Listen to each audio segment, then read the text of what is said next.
So thanks again for being here. A couple of quick announcements. Aside from you all being awesome, and I want to announce that, so thanks for being here. But also, right after this session, we're going to hear a bit more from Brant and the LMI team about a challenge that's going to be exciting, that's going to be here, and then we'll also have Kathy O'Neill, our keynote, here as well. And then I wanted to flag that our poster session that's going on will continue to go on throughout the reception as well. And so if you stay here for all of the rest of the stuff and then go check out the posters, you can do it all. And who doesn't want to do it all? So without further ado, I'm going to go ahead and get us started. My name is Reggie Leonard, and I'm in the career development, on the career development team here in the School of Data Science.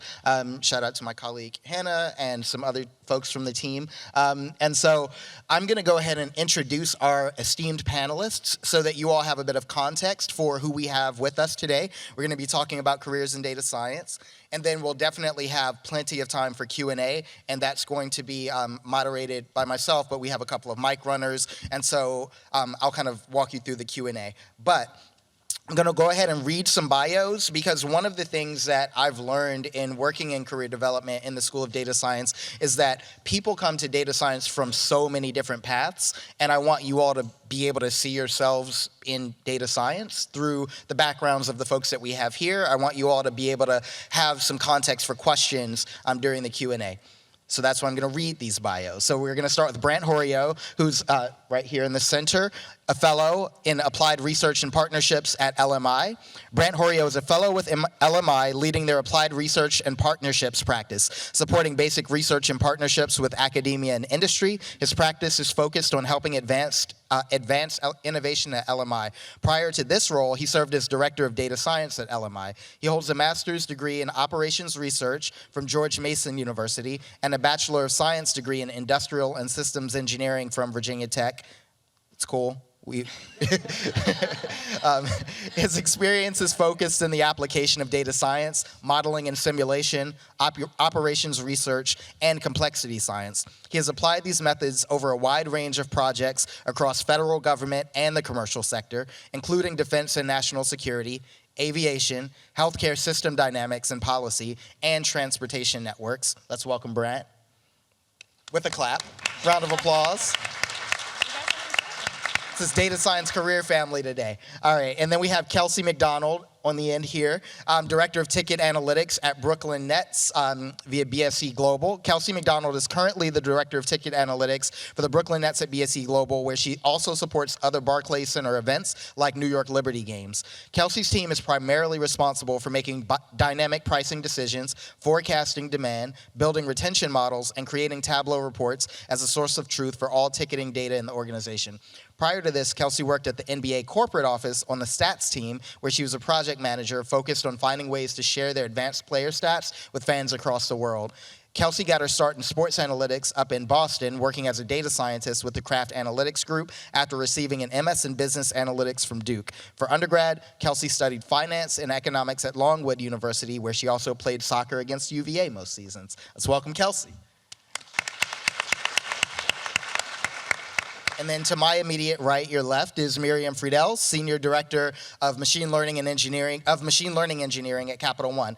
Miriam is a Senior Director of ML Engineering at Capital One's Center for Machine Learning, where she leads a team of engineers and data scientists building tools and solutions to solve machine learning problems across the enterprise. Prior to Capital One, she was head of data science at Scophos, an e-commerce startup based in Charlottesville. She has spent over 15 years in scientific and technical fields spanning theoretical physics, software engineering, transportation, neuroscience, management consulting, and machine learning. Miriam received her Bachelor of Science in Physics from Brown University and her PhD in Physics from the University of California, Santa Barbara, and is a co-author on more than 15 peer-reviewed articles. Let's welcome Miriam. Awesome. All right.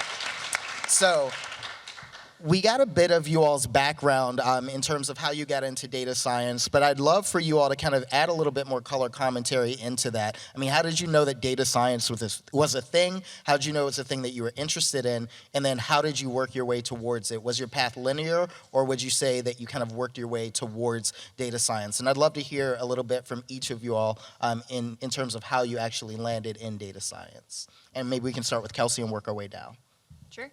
Mine's easy, Moneyball. I don't know who's seen it, but that's what I knew that I wanted to do, sports analytics. I didn't know what data science was before that. I was in oil and gas, working in Excel a lot, which for everyone who doesn't know Excel here, you guys know fancy things. Please learn Excel and do it because you still need that.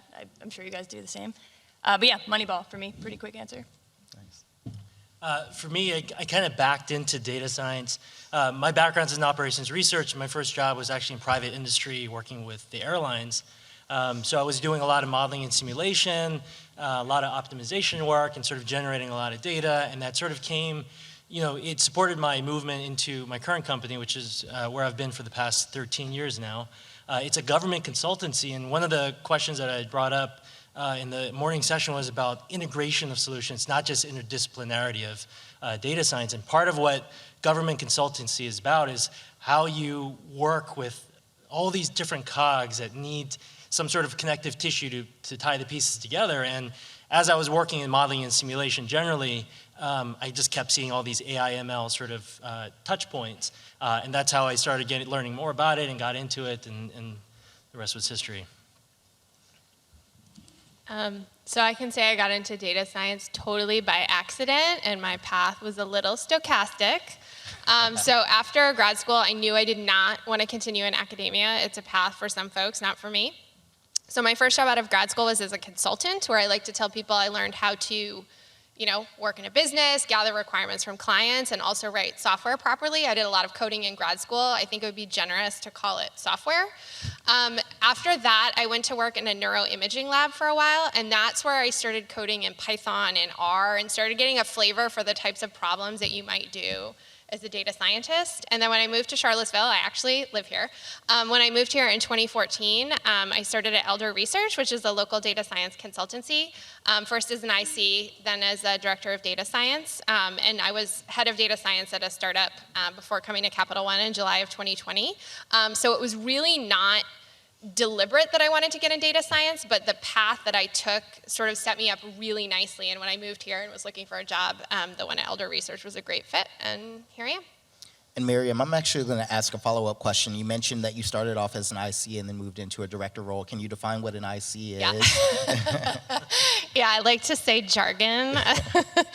So an individual contributor, right? So I was writing code, I was solving problems for clients, sometimes meeting with clients, but I was doing technical work on a daily basis. Once you're in more of a leadership role, which I'm sure my co-panelists could speak to, you do less of the hands-on work and more leading and enabling your team to be successful. So I don't remember the last time I've written a line of code, but I also have an incredible team who's way better at it than I ever was. So that's what I mean when I say IC, individual contributor.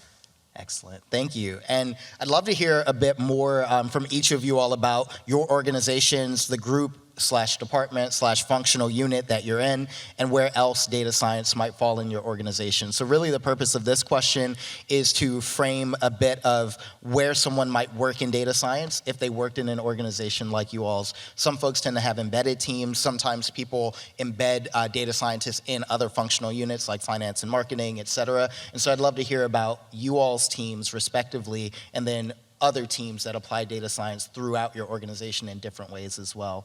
Maybe we can start with Brent and then fan out to Kelsey and then back to Miriam. So the way LMI is structured is sort of like a matrix. If you think about the vertical columns, it's where the markets are. And these are the clientele that have the problems, right? They have the data, they have the problems, they have the issues that you need to try to solve either technically or otherwise. And horizontally, what completes the matrix are these horizontal lines that we call service lines, and that's where the staff in terms of functional capabilities reside. So we have 3 main lines that LMI services government with, which is logistics, management advisory services, and then digital analytics services. The sublines within the digital analytics services, where all the data scientists reside, sort of goes from, we know we need to do a lot with data, so we have a data operations subservice line. Then we need to do something with the data, which is our advanced analytics and the artificial intelligence line. And then we need to deploy those into system constraints or system platforms that government have. So that's the enterprise services. Sometimes we need to architect whole new systems. So then we have a digital solutions line where we build it from scratch. And then underlying all of that as a bedrock is cybersecurity. So data science, you can tell like those aspects of it are pretty domain agnostic. So all across all of those intersection points to our health clients, to Department of Defense, to intelligence clients, they all involve some level of data munging, data cleaning, pipelines, and then doing different kinds of analytics and predictive models, and then visualization and communication of that. So it really operates across that spectrum like that. Ours is similar in that it doesn't all live in one place, but our two primary groups are our side, which is ticket analytics, and then we have a business intelligence team. So if you notice, like a lot of companies they'll call their data scientist a business intelligence analyst sometimes. They'll call their data scientist data analyst sometimes. Our data analyst is building our most advanced models at the moment. So I would just say, doesn't mean the name of the role doesn't necessarily explain what you'll be doing all the time. We also have one person in marketing who knows a bit of coding, so they're our marketing analytics expert. And similar, we have that in finance as well. So each team can do a little bit, but we try to at least have one true source of code that lives through our team so that we don't go to the CEO and say, hey, we sold this many tickets last night, and someone else brings their model that shows we sold 10 less, because that's a quick way to lose trust in the data. But for the most part, it's between two teams for us. I want to highlight something that Kelsey said about how the job titles don't necessarily directly correlate to what you're doing, or that the job title of data scientist is going to mean something different depending on where you work. Like, I think that's like pretty common, which is fine. Don't be scared off by that. It's just a thing to know as you approach a career in data science. So at Capital One, specifically, so the data scientists for us live in the lines of business. So probably you're all familiar with Capital One, what's in your wallet. So we sell credit cards, everyone's aware of this. Probably you've seen commercials for Capital One cafes. We also have, small business cards. And so there's data scientists in each of these different lines of business, and what they typically do is build the models that will do like risk or valuations modeling. Or another example is transaction fraud, right? Like most banks, you go to Wegmans, you put your card in, you wait a few minutes, and then it tells you usually approved, and then you go about your business. And there's often a transaction fraud model behind the scenes that's predicting what is the probability that this transaction is fraudulent versus not fraudulent. So all of that is done in the individual lines of business. There's data scientists there. Where I sit in tech, the Center for Machine Learning is in tech, our responsibility is largely to help operationalize those. So if you think about the transaction fraud model, like there's so much happening behind the scenes where you have to get really fast latency, right? Like nobody wants to wait at the grocery store for 20 minutes to find out if your credit card is gonna be accepted. And so there's a phenomenal amount going on behind the scenes. And so the people that do that type of work are typically at Capital One called machine learning engineers. And as the panel goes on, I have a lot to say about like all of these different distinctions. But really, we have data science and machine learning quite literally everywhere in the company, so it's pretty exciting. That's excellent. And we're definitely going to get into those distinctions in a second. I have a quick follow-up question, maybe to start with Kelsey and Brent and Miriam. I'm curious about your perspectives as well. I'm curious about where domain expertise kind of comes into play. I'm thinking for Brent and Miriam, with you all kind of having backgrounds in consulting, Miriam more so with Elder before Capital One currently, and Brent where you are now, you all have worked on a variety of different projects with different types of clients and different domains. And then Kelsey, you came from oil and gas and you're in sports. And so I'm curious about the portability of skills, where domain expertise comes into play.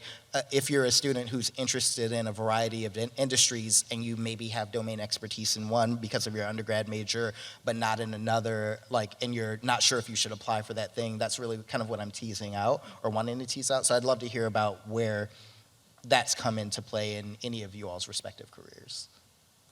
So I would say apply to everything that you think would fit, because a lot of times, we're writing a job description right now, and the language used, I'm sure you all are familiar, can mean it's very vague. Often it's kind of all over the place. So try to get to the meat of it and what actual coding skills you need, and if you have them, I would definitely apply. But around domain expertise, sports specifically is hard to get into because everyone wants you to have sports expertise, as I'm sure every industry wants you to have experience in the industry before hiring you. So it's hard to get that first foot in the door. The way I did it was through the Craft Analytics Group, which isn't actually a team. They just work with a couple of different teams. So that's a very specific story, but I think you could do it in a lot of different ways. If you're really interested in banking, maybe you work somewhere close to Wall Street, or somewhere in finance somehow, some way, and you can kind of work your way through that. But as long as you can do the skill set, we hire people with no sports experience because they're just really smart, and those are sometimes the best people to have. So take that with a grain of salt. Yeah, my response will kind of start keying off of one thing Kelsey had said earlier, where one model says I sold 10 tickets less, and that's a quick way to lose trust in the data. Keyword there being trust, and you'll hear more about it with the challenge that we're going to announce today. But the trust aspect of it, to me, is like fundamentally attached to the functional expertise of the end user, of the human-centric design, of the systems perspective of where your AI is going to fit. And if you're just doing the typical data science recipe of data and then models and then outputs and then visualization, right? It's not gonna mean anything if you don't have vested buy-in. So a lot of what we do is have cross-disciplinary teams that sort of engage on a project, and a lot of these involve all of the intersection points across the matrix that I told you about, where you're pulling people in that know what the customer thinks and the metrics that they want or the things that are important to them.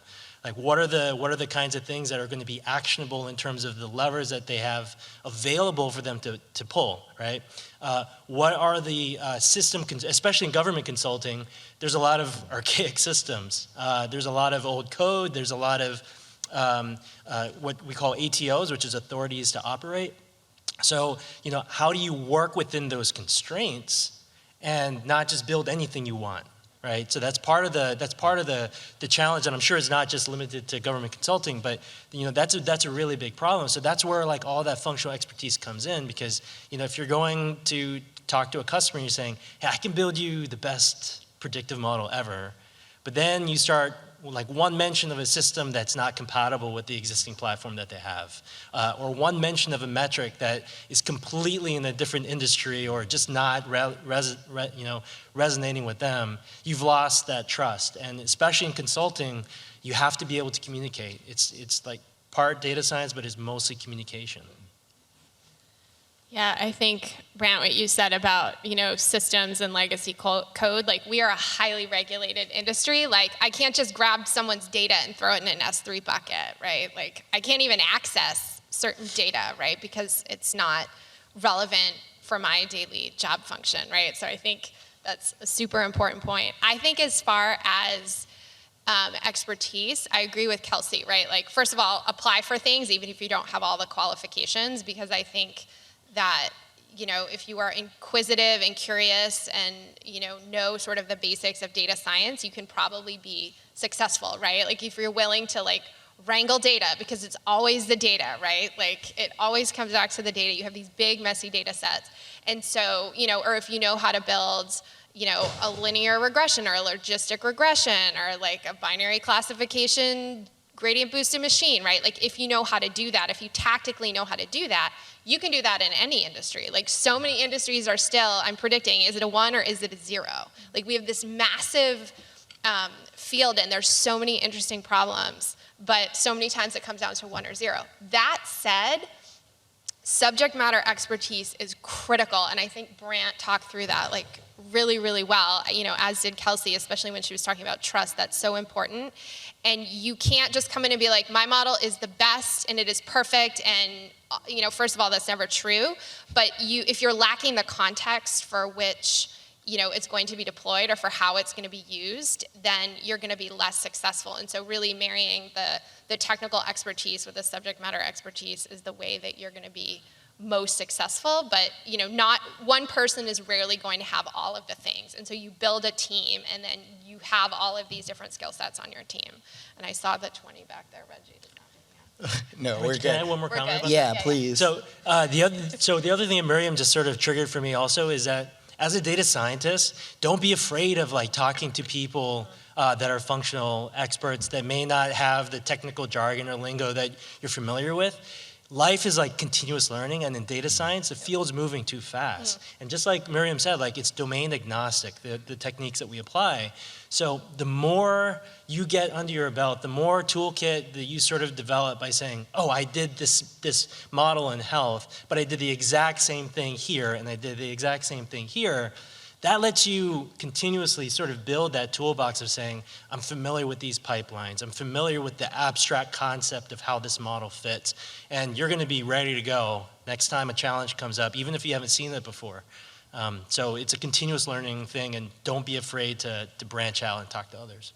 Yeah, and if I could add actually one more thing, Yeah, sorry please. to bring it all the way back around, but you both mentioned subject matter experts and how kind of combining that with data science. So at least in sports, usually the people who have been around the longest don't necessarily believe that, like, they believe in the eye test over what the numbers will tell them. So getting them involved, even on the ticketing side, our boss's boss has been doing this for 20 years, and he knows that the Lakers will sell exactly this many tickets every time. So if you can bring someone like that into the model process, there's so much more trust there because they felt like they were a part of it.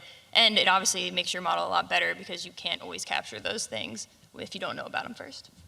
That's excellent. And I'm going to ask one more question before we open up the floor for Q&A. And so it gets back to one of the things you were alluding to talking about more earlier, Miriam. And I'd love to hear you all. Anyone can answer this. It doesn't have to be all of you all. I'd love to hear how you all are defining data scientist, data analyst, machine learning engineer, where those different types of roles kind of fall within your organization and what's different between those functions, business analyst. I know that you talk a lot about ML ops, sometimes Miriam as well, and so kind of where that landscape falls. When folks are looking to apply for jobs, it's hard to figure out which title to pick, and it seems like already you all are encouraging folks to be pretty open with titles, but I think adding a bit more meat to like what those things look like at you all's respective organizations will be helpful too. I can start since I opened the door for that one. So as I said, the data scientists at Capital One typically sit in the lines of business.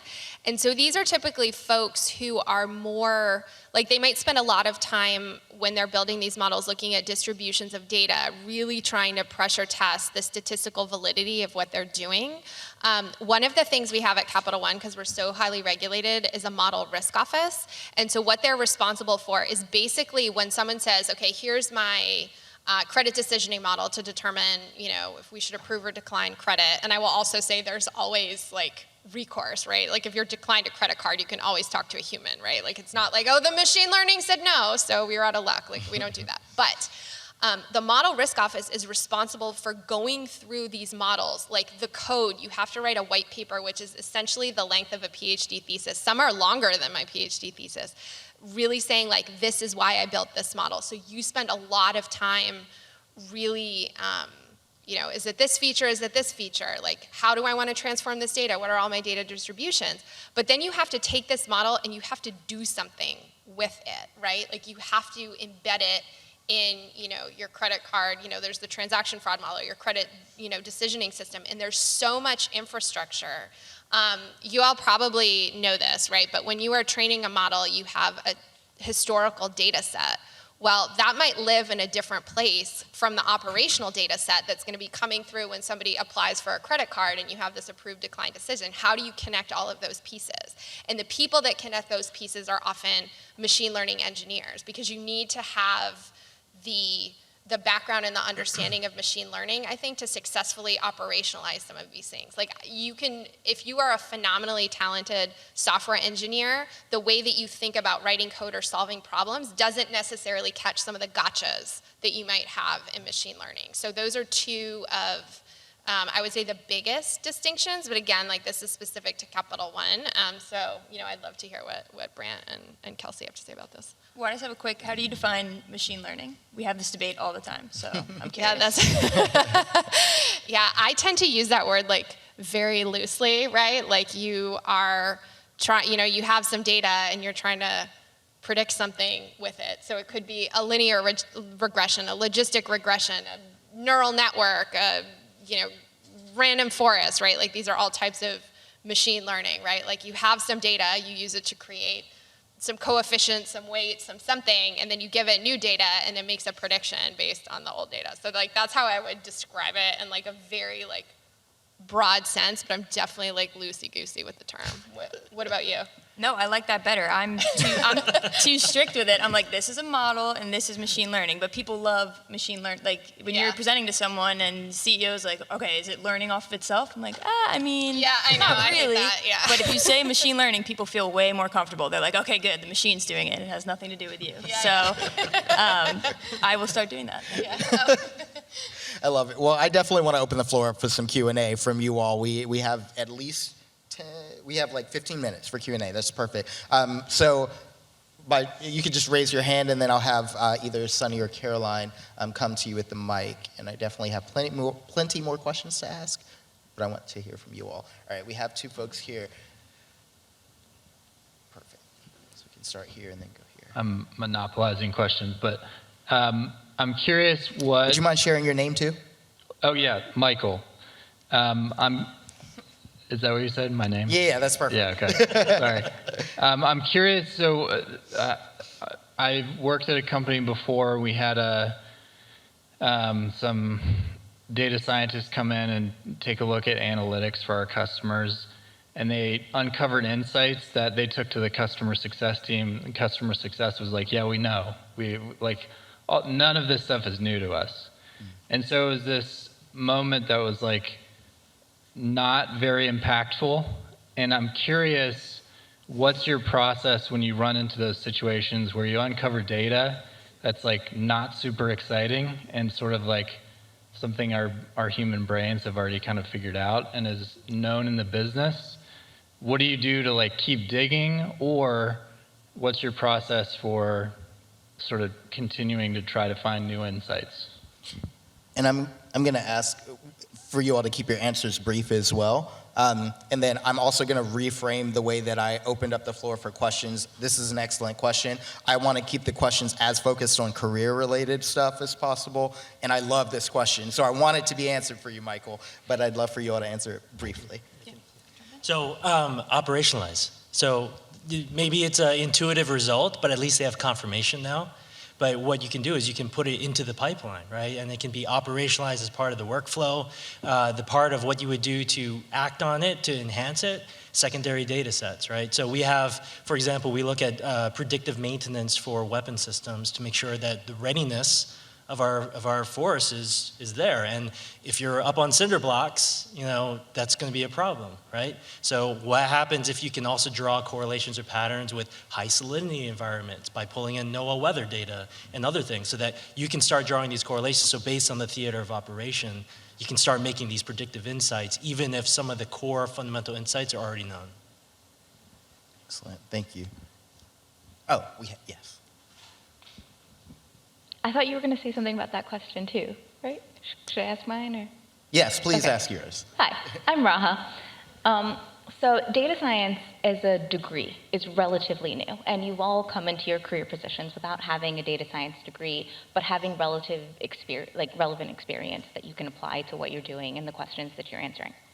And machine learning specifically, there's a lot of coding involved in it, but there are ways to apply and create and interpret machine learning models without having to code. There's like drag and drop models now that people can use. But in all of these, there are inherent assumptions about the structure of your data and the optimization that goes into the model and how you interpret it that does need a lot of specific background. And so listening to you guys talk, I feel very safe with Capital One because it seems like there's a team of people with different types of expertise, and then you analyze the risk. Like someone is looking at the code in the end before decisions are made off of it. But what about smaller companies where they don't have a team, where they have maybe one machine learning expert? As a consumer of life, should I be worried about people who apply, because it's everywhere, right? Like it's not just in finance, it's in healthcare, it's in sports, it's in people who decide what I'm watching on the TV. For smaller companies making decisions based off of their data, should I be worried, or how can I confirm that their decision making is appropriate for me? Yes, you should be concerned by the data collected on you. No. Concerned, probably not in terms of, depends how much you trust these things. So there was a really funny thing on, I think, Instagram or some meme where someone was trying to buy a box of tampons and Walmart recommended a box of mushrooms instead because it was a blue bottom box and a white top. So they looked similar. So they were using some type of, visual recognition, but you would realize as a consumer, this is clearly an algorithm gone wrong, not something I should actually believe and act on. So I think you will be smart enough to know, no need to be concerned, but definitely don't trust everything.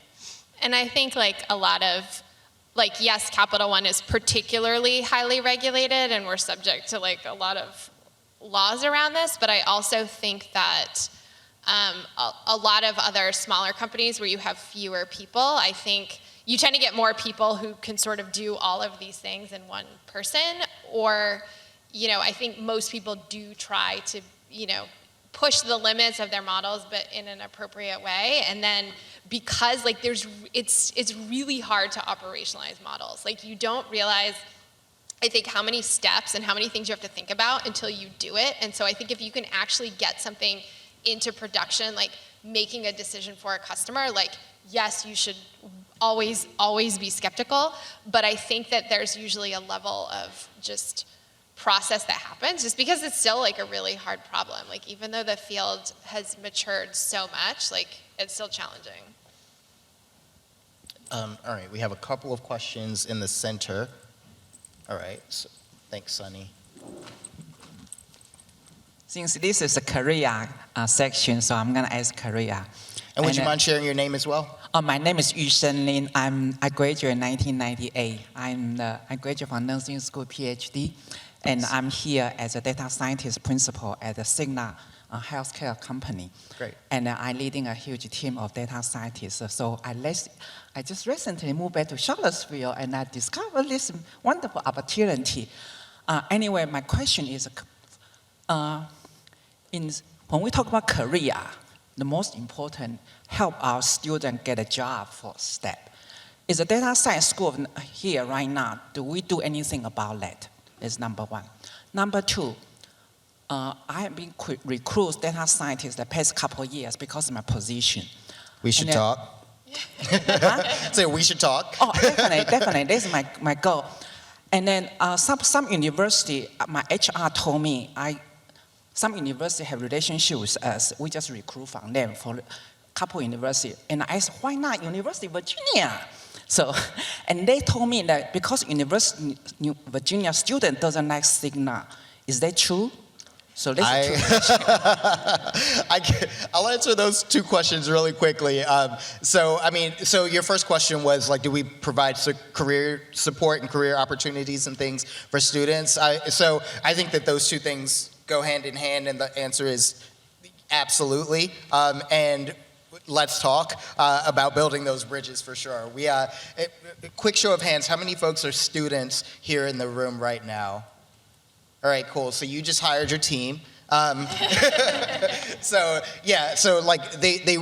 Students are here looking for career opportunities. So we'll talk about closing that gap between Cigna and us. Awesome. Thanks for your question. And there's a question right behind. Can I make Sunny. one comment on the Yeah, career thing, Bill? please. So one comment on the career topic of new students and looking for jobs.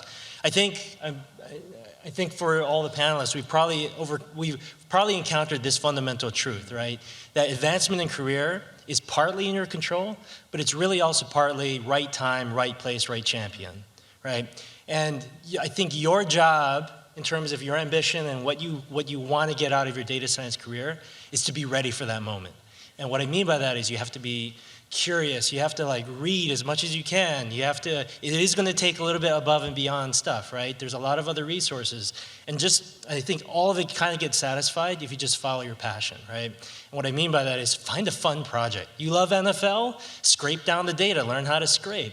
Now you have all this data, suck in some secondary data, do some predictive modeling, right? You don't like football, you like something else, you want to, go to data.gov and try to solve something else with the water shortage or something else.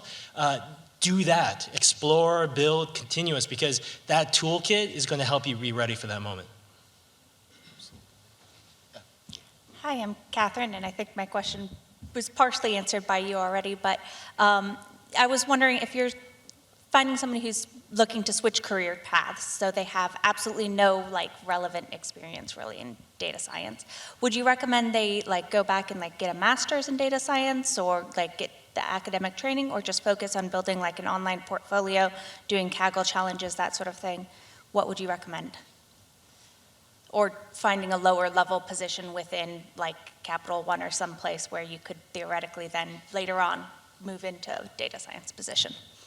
You might be mad at me for this one, but I don't No. think you necessarily have to go back to school to do it. I think with, there's Data Camp or a bunch of things online that you can do to learn it, but doing a passion project to test those skills is by far the best way, because I usually don't look at what school or what degree specifically from school someone went to. I just look and see, can you do SQL, Tableau, R? Okay, here's a test, show me you can do it, and if you can, then yeah, it doesn't matter what degree you had, to me anyways. I agree with that, and I also think I really like hiring people with sort of non-traditional backgrounds. And what I mean by that is I had someone who worked for me for a while who was phenomenal machine learning engineer, and his original degree I think was in like philosophy, right? And he had done some projects he was interested in, right? I think maybe got an entry-level role and was like awesome at it, right? And advanced from there. So I think like those different perspectives are so critical. And as much, like Reggie knows this, I love the UVA School of Data Science. If my entire team was only made up of graduates from the School of UVA Data Science, it would not be as strong of a team as it could be. And so I think like the diversity of background is so critical, like in all things, right? Not just career. And so I would say like if you are switching, like don't let that deter you, because it will actually make your team stronger.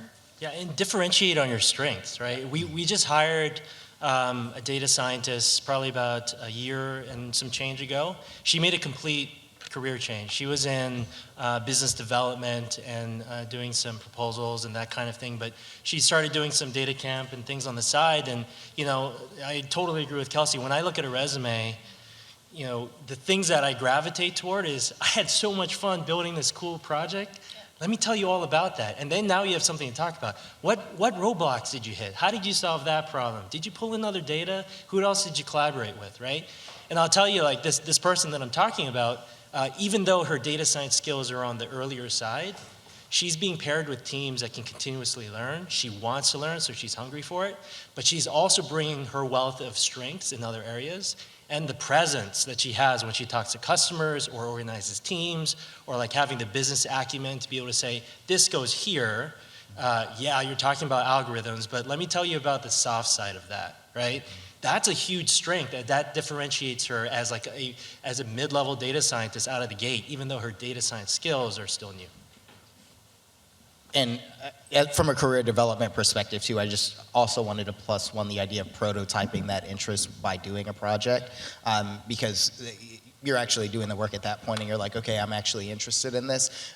Let me figure out what's next after that. That was an excellent question, and I know a lot of people have it. I also want to do a quick show of hands. How many students in here are either in a non-STEM degree or they came from a non-STEM degree and are currently doing a data science master's, by a quick show of hands? All right, and then how many folks, so that's a good amount of folks, and then how many folks are currently working in data science in the audience? Okay, and how many of you all, maybe raise your hands if you came from a non-STEM background? All right, so almost literally everyone. So I just wanted to kind of validate your question, and validate what they were saying. That's actually a pretty traditional path. So you're welcome in data science. I saw a couple of other hands. There was a hand here, and then Robert already has the mic. I love it. Okay, excellent. What certifications should students be looking at to improve the quality of their presentation as they're in a competitive environment? But I will say there are no data scientists that you're competing with for entry-level jobs, because particularly there's not a volume of data science majors or PhDs or masters in data science. It's a relatively new field in that sense, but there are certifications that students can get even currently that will improve their credential packaging. And what would you recommend, each of you, in terms of certifications? I also probably wouldn't know which certifications are good versus bad. So as long as you have something that says you know, again, like R, SQL, something that you can put on your resume, and then when I hand you a test, you know how to answer those questions, I don't think the specific certification will matter too much. But I don't know if that's different for you guys. One thing actually that we have our associates do at Capital One, and we give them work time to do this, if they don't come in with like an AWS like solutions architect certification, we give them time to like study and get the certification just as part of their work time. So that's when, because wherever you go, if you're starting to build these models, like your data is probably going to live on like AWS or GCP, like Python, R, SQL, like any of those sort of like boot camps. But I think, as both Brant and Kelsey said, which I really agree with, even if you have none of those certifications, but like you've done the work or you have something you're really excited about, like for me, if I look at a resume with no certifications, it's never a disqualification at all. But I think, AWS is one. And I'm actually a little surprised I'm saying that because maybe 3 to 5 years ago I wouldn't have said that, but now I am saying it based on updated information. It's very Bayesian of you. Yes. Excellent. So I'm going to ask, in the spirit of kind of being on time, we're 1 minute over for very brief parting words of wisdom for you all. I want to acknowledge that I saw your hand as well, so please come up afterwards. I know that we won't be able to answer it for everyone, but definitely want to get your question answered. But parting words of wisdom for people that are looking to go into some data science or data science adjacent field. Softball question. We are hiring pricing analysts, so if that's anything that interests you, let me know. But yeah, reach out. If you see someone that has a job you want, reach out to them on LinkedIn. You'll probably get like a 20% response rate, but just be okay with that and keep reaching out, I would say. Data science, capital S. It's all about the science piece of it. It's about the problem definition. It's about not being afraid to go back and redefine the problem based on discoveries. Data science is iterative and it's discovery-based. I don't know that I have any words of wisdom. I think we are lucky to be in this field. It's really interesting. And also sometimes it's hard. Like it's just really hard, but I think that's what makes it great. And so if you get a job and you spend all of your time like trying to understand why the database schema keeps changing or your data is all garbage or like why are these all zeros, like that's just part of it. And so I think it makes when you do uncover something new, like it's really rewarding because you've like worked through the hard pieces. That's excellent. Well, thank you. Let's thank our panelists for their insights and their time. And thank you all for being here. Again, I'm in the School of Data Science, so if you all are also open to hiring students, talk to me. But I also wanted to remind you all that you can definitely check out the poster sessions that are going on. We have a very brief break, and then in this room you'll get to hear from Brant about the Data Science Challenge that LMI is going to be leading, and then also we have Kathy O'Neill giving her keynote as well. But thanks again for being at Datapalooza. And thank you, Reggie, for moderating this. I think you should always moderate panels.